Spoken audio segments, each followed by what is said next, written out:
Welcome, thanks for being here.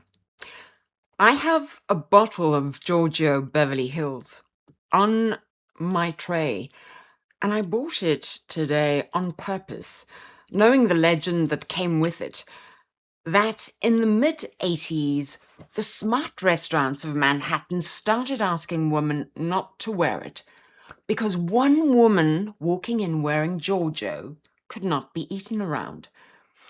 I also have a bottle of Kouros, which Yves Saint Laurent put out the same year Giorgio launched, in 1981, and which men were quietly asked to stop wearing in gyms, in elevators, on aeroplanes, in any room where the air didn't have somewhere to go. Same year, same sillage, same hunger to be sensed before being seen. He got a locker room joke and a cult. She got a sign on the door. That is the 1980s. The whole thing. 1 decade, 2 bottles, one verdict for him and a different verdict for her, and the bottles knew it before we did. Today, on the Perfumed Perspective, I am opening 6 bottles from my collection, all of them launched between 1981 and 1988, and I'm going to argue that the 1980s was not a decade of excess. It was, in fact, a decade of hunger that was allowed to be excess if you were a man, and was called something else entirely if you were a woman, and the bottles, as ever, were keeping the score. So let me tell you about the sign on the door, because it is the most famous thing this perfume ever did, and I want to be honest with you about it. And the story goes like this. By the mid-80s, the smart restaurants of Manhattan had started asking patrons not to wear Giorgio Beverly Hills. Not all of them, the expensive ones. The signs in the telling were always polite. Something to the effect of, out of consideration for other diners, and the story's been told so many times by so many people who swear they saw one that it's hardened into fact. And yet, when you go looking for the actual sign, the actual restaurant, the actual dated notice, it's very hard to put your finger on a single one. Yet everyone remembers the sign. Nobody can produce it. And so here is the thing to sit with. It doesn't matter. Whether a literal notice was ever screwed to a door is the smaller question. The larger fact, the one nobody disputes, is that the story existed at all. A perfume worn by women became a thing that culture told itself a story about, in which the proper response to the smell of a woman was a sign asking her to stop. And that story attached itself to this bottle and to no other. The complaint underneath it never changed, that one woman in a full spray of Giorgio could colonize a dining room for the entire service, and the chef couldn't get his sauces onto a plate the table had pre-seasoned at 6. And there was no precedent for it. Perfume had never been loud enough in public in enough women at once to make the culture want a sign. The sign on the door, real or half-invented or remembered into being, is what hunger looks like once the market has answered it, and the gatekeeper has answered the market back. And it's also the organizing metaphor of this episode, because the 1980s put signs on doors about a great many things. About what women could want, how loudly they could want it, who got to walk into which rooms and in what condition, whose appetite was ambition and whose appetite was a problem. And the bottles I'm about to walk you through wore the signs. So in 1985, Calvin Klein launched Obsession. And the bottle is a spicy amber composed by Jean Guichard at Givaudan to occupy a room the way American advertising had just learned to occupy a magazine spread. And on my skin, it opens almost as too much. It's a thick, green, spiced rush of basil and coriander and bitter green citrus that you genuinely have to breathe through. And if you give it an hour or so, it turns, the way the decade turned, into something warm and creamy and spiced and amber and sandalwood over a vanilla that is not a dessert vanilla, but a low, sultry one. And as it dries, the civet comes up underneath, animal and unmistakable, the body arriving after the perfume. It holds from a morning meeting, clean into dinner, and it's the closest thing in my collection to a bottle that hums. But the bottle is not the work. The campaign is the work. Bruce Weber's shot the print ads, naked bodies coiled together in an inky blue room with no commerce in them at all.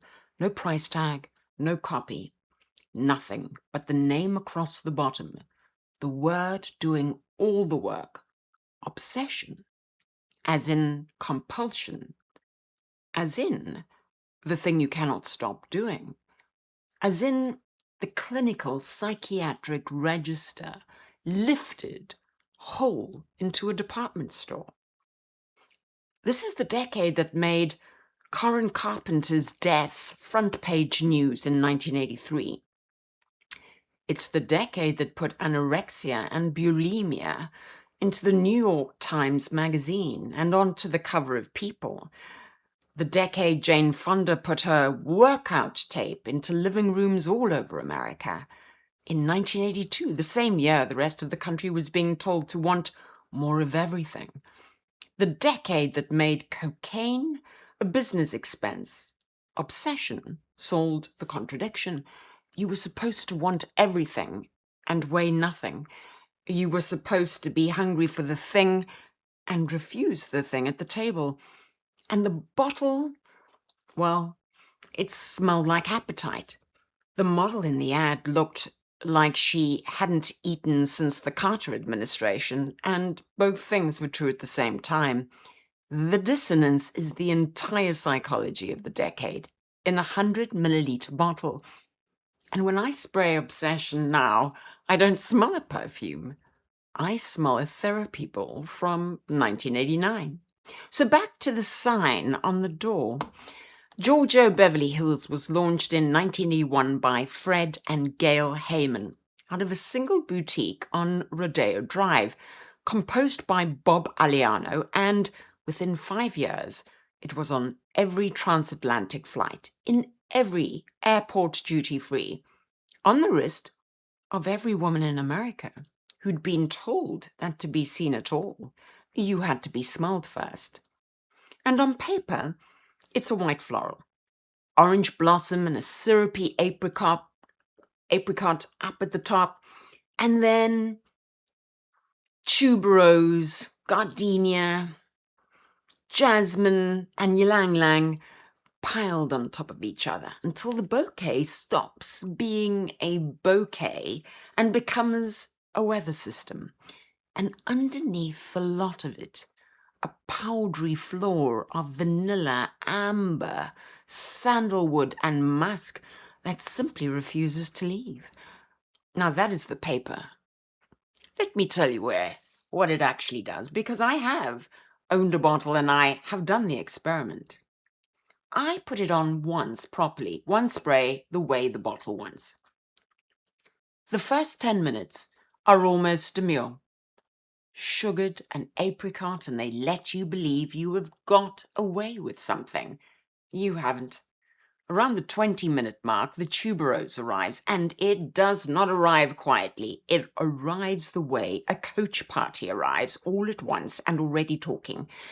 It's the bubblegum kind of tuberose, the loud pink kind, propped up by a gardenia that is less a flower than the smell of a tumble dryer halfway through its cycle, and the whole arrangement begins to inflate. Not develop, inflate. It filled the bathroom. Then it filled the landing. I went downstairs, and it had got there before me, and then it stays. 6 hours in, still going. 10 hours in, after I'd showered and changed and frankly conceded, there was a powdery sweet ghost of it on the inside of my wrist, faint and completely unkillable. The smell equivalent of a guest who will not put their coat back on. The woman who wore it in 1983 are not exaggerating the sillage. The sillage was the entire proposition. Aliano's brief was announce her, and he announced her with a brass band, which is the thing the restaurant's story understood, whether or not a single sign was ever real. Nobody who heard it needed a primary source. They had a nose, and they stood next to one of us on a Tuesday. What gets lost in the restaurant signs anecdote is who exactly was being signed against. Not the wives of the men who owned the restaurants, not the woman who already had a table. The signs were aimed at the women newly arriving, the ones who had bought the bottle precisely because no one had taught them that a woman is supposed to enter a room quietly. Giorgio was a bottle for women who'd not been raised in the rules, who had earned the meal themselves, and who had decided that if the room were going to know they were there, the room was going to know. And so the sign on the door was a class document. It was the established saying to the arriving, "We can smell you coming, and we do not like it." Men, meanwhile, were wearing Kouros and Dracar Noir into the same rooms at the same volume and being asked nothing. I will come to both of these bottles in a moment, and to what they were really selling. For now, the only point is that they were just as loud, and no one ever screwed a sign to a door about either, because no legend ever attached to Kouros. Nobody tells a story about a man asked to leave a restaurant for wearing it. There's no sign on the door in the Kouros myth, because the culture never felt the need to invent one. The smell of a man taking up the whole room was a joke he was in on. The smell of a woman doing the same thing was a problem that wanted a notice on the door. And so the hunger was bilateral. The verdict wasn't. And the surest proof of the verdict is which bottle got the legend. Ronald Reagan was elected in November 1980 and took office that January. And over the next 4 years, the country remade the American workplace into a machine for the open expression of want. Tax cuts, deregulation, the disappearance of the marginal rate disincentive on personal acquisition, the return, after a decade in retreat, of the 3-martini lunch, the rise of the leveraged buyout, Michael Milken's bond desk at Drexel, the Dow tripling between 82 and 87, junk bonds, the hostile takeover as performance art, Wall Street, the film in 1987, putting Gordon Gekko in front of stockholders meeting to say the quiet part out loud. This is the economic terrain on which Kouros and Dracar Noir did their cultural work. Now, Bourdon's Kouros was not a bottle for romance. It was a bottle for the boardroom, and the elevator down from the boardroom, and the genius of it. The thing that still divides a room 40 years on is that it cannot decide whether it is clean or filthy, and was never meant to. It opens, let me spray it on skin, immaculate, cold, aldehydic, shave soap, or should I say shave soap, freshness, bergamot, and clary sage. This is the smell of a man who has just stepped out of a very expensive shower, and then it betrays him. The civet and the honey and leather rise up from underneath, warm and animal and frankly bodily, and the thing that smelled like soap now smells like the man the soap was supposed to handle. On vintage juice, it projects like a carpet bomb, and holds for the better part of 10 hours. That arc, the clean suit worn over the unrepentant body, is the entire bid. It said, "I have already taken up the air in this room, and I am about to take up the deal as well." It said, "I am not pretending to be domesticated." The Greek mythological name was the cover. The smell was the offer. Dracar Noir was the next door bottle, where Kouros said, "I am the body." Dracar said, "I'm the aftershave that body uses to apologize." And Wagner took a dark fougere, oak moss and leather, and cedar, and bolted it onto the front of it, a then new synthetic called dihydromercenol, which has the cold, soapy, metallic freshness that until then had mostly lived in laundry detergent. So Dracar opens sharp and clean and barbershop bracing with real carrying power for the first couple of hours, and it then tightens down onto a woody, mossy skin scent that hangs on past dinner. It was for the salaryman who wanted Kouros energy without the Kouros divorce. And by the end of the decade, it was the best-selling men's prestige fragrance in the world, because it let the man walk into the same room as the Kouros man without being the Kouros man. A delegated assertion, a safer, cleaner version of the same hunger. And both bottles were tax-deductible signaling. The decade had decided that a man could smell like he wanted the deal, could smell like it for 10 hours, and on the plane home, and that this would read as ambition. The woman who walked into the same elevator, wearing the same volume of Giorgio or Obsession or Paloma Picasso, were called something else. Francis Bocry composed Paloma Picasso, also called Mon Perfume, for the launch in 1984. The working name in the lab was Daphne 19, and the structure, let me spray it on skin. Actually, let me get it off first. There we go. I'm running out of real estate. All right, here we go. The structure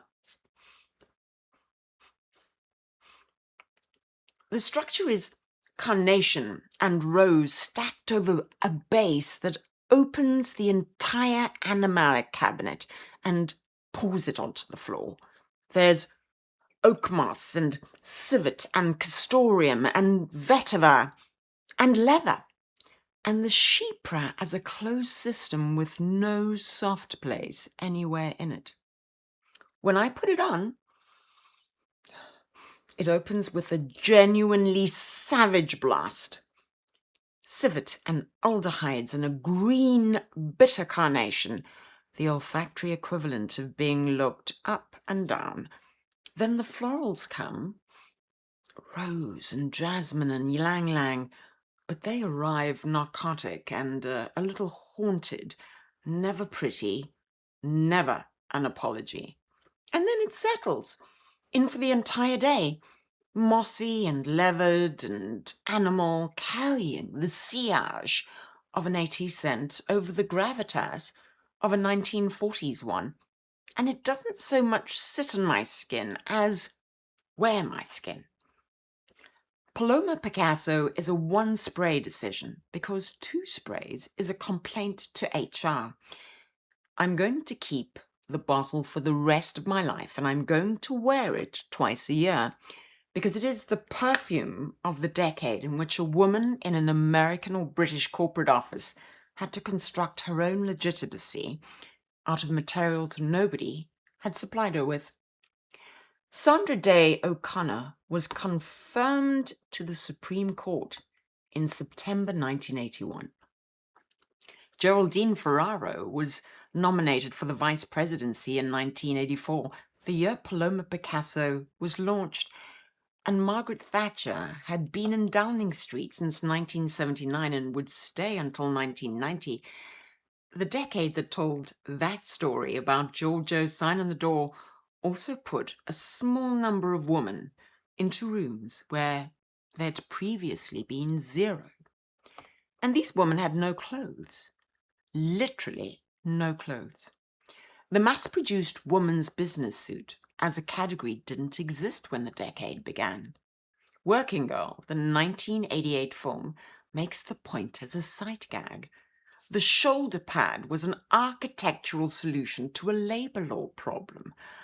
A woman had been told she could be in the room and given nothing to wear in it, so she made herself broader. Paloma Picasso is the perfume version of the shoulder pad. It's structural, it's hard-edged, it's composed to project authority outward at the same volume that a man's suit projected it for him, because nothing softer would have read as authority at all. And Bokri built her a perfume that walked into the room before she did and stayed in the room after she'd left, because the room had not yet decided whether she was allowed to be there. The political content of Paloma Picasso is not in any one note. It is in the volume. The 1980s working woman needed a perfume that could not be ignored because the workplace was constructed top to bottom to ignore her, unless she made being ignored expensive. She put on the bottle, and the bottle did the politics. In 1988, Estee Lauder launched a fragrance called Knowing, and the house declined at the time to name the perfumer. It was Eli Roger at Firmenich, and he built a rose, chypre, plum, and aldehydes up top, jasmine and iris and lily of the valley through the middle, and underneath it a deep, dark, frankly animalic oak moss, civet and amber orris, the kind of base nobody is allowed to pour anymore. And the bottle is as you can see, faceted, clear flasson with a dark cap and amber juice glowing inside it. And let me spray it on skin. I'm running out of real estate. On my skin, it opens on a strange, almost overripe note, plum and rose folding into each other, and then it pulls itself, polished and austere. And across the first hour, it warms and turns inward, the moss and the civet rising up rich and powdery and very self-possessed. And let me be clear, because the bottle gets mistaken for a shy thing. It is not quiet. A chypre this dense never is. It projects. It lasts a full working day and into the next morning on a scarf, and it is utterly sure of itself. What it is not loud. It doesn't announce you across a dining room. It does the thing the louder bottles never learned, which is to hold a room by lowering its voice and making the room lean in. And so this is the bottle that closes the decade for me. And the reason it closes the decade is the silence around the composer's name. Every other big launch of the decade had a name attached to it. Bondon for Kouros, Wagny for Drakkar Noir, Polge for Cocoa, Ropion for Asatis, Flechier for Poison, Aliano for Giorgio, Bokri for Paloma Picasso. The houses did not always print the perfumer on the box back then, but the names are on record and we know whose hands these were. October 1987, Black Monday. The Dow dropped almost 23% in a single trading session. The party didn't end on the dance floor. It ended up at the brokerage. and the 1989 follow-up crash. The first AIDS quilt unfolding on the National Mall in October 1987, the same month as the crash. The end of the just say yes to everything psychic register, replaced by a much more interior set of questions about what the appetite had actually been for. Knowing came out the year after Black Monday, and the year before the Berlin Wall came down. It's a bottle that smells like a woman closing her office door at the end of a decade and not being sure whether she's going to come back in the morning.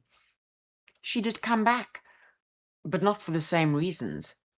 And the next decade smelled completely different because the hunger had been answered, and the answer had not been what anyone wanted. Before the verdict, one last thing the 6 of these bottles share. And you can only smell it if you can find them old, vintage. Every one of these bottles has been hollowed out since, the oak moss that gave Kouros and Paloma and Knowing their spine, the civet under Obsession, the mossy floor beneath Drakkar and Giorgio. All of it has been thinned or pulled in the years after the 80s. Because European cosmetics law restricted 2 molecules, atronol and chloroatronol, that occur inside natural oak moss. Restricted, and I want to be precise about that word, not banned. The moss wasn't outlawed, it was regulated down to a whisper, which means every loud, mossy animal version I've described to you today is the vintage. And what you can buy on a counter now is the same bottle with its voice turned down. The 1980s was the last decade that let a perfume be this much, and we didn't stop wanting it.